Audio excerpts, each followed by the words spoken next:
नमस्कार। आइए जानते हैं आज नर्वस सिस्टम तंत्रिका तंत्र के बारे में। ठीक है, शुरू से अंत तक वीडियो को जरूर देखिएगा। नर्वस सिस्टम है तंत्रिका तंत्र।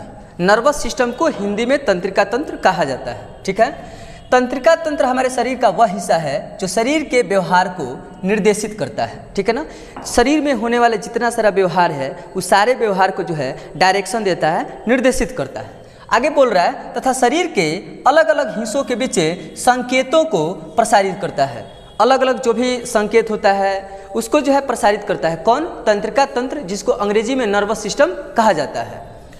तंत्रिका तंत्र को दो भागों में पढ़ा जाता है। एक भाग जो होता है ब्रेन मस्तिष्क, दूसरा जो होता है स्पाइनल कॉर्ड मेरुरज्जु होता है। तंत्रिका तंत्र को दो भागों में पढ़ते हैं, एक ब्रेन और दूसरा जो होता है स्पाइनल कॉर्ड होता है। ब्रेन को मस्तिष्क बोलते हैं, स्पाइनल कॉर्ड को मेरुरज्जु कहा जाता है। तो सबसे पहला जो जानकारी हमारी आती है वो सबसे पहला होता है मस्तिष्क यानी ब्रेन का।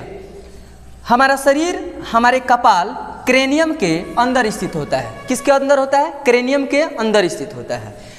मस्तिष्क का अध्ययन न्यूरोलॉजी कहलाता है।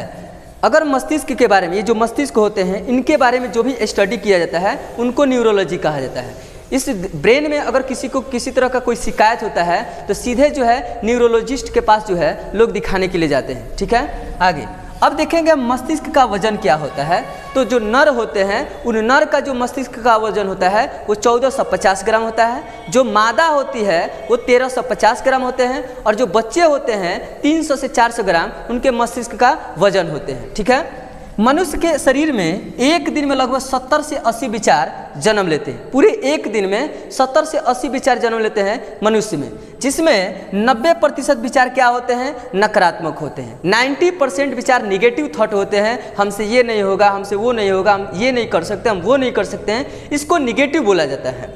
मस्तिष्क जो होता है एक सबसे मोटा अंग होता है। सबसे मोटा अंग क्या होता है? मस्तिष्क होता है। ठीक है, ग्लूकोज प्लस ऑक्सीजन के कुल मात्रा का 20% हिस्सा जो है हमारे मस्तिष्क में क्या रहता है? संग्रहित रहता है। ग्लूकोज प्लस ऑक्सीजन का 20% हिस्सा जो है हमारे मस्तिष्क में संचित रहता है।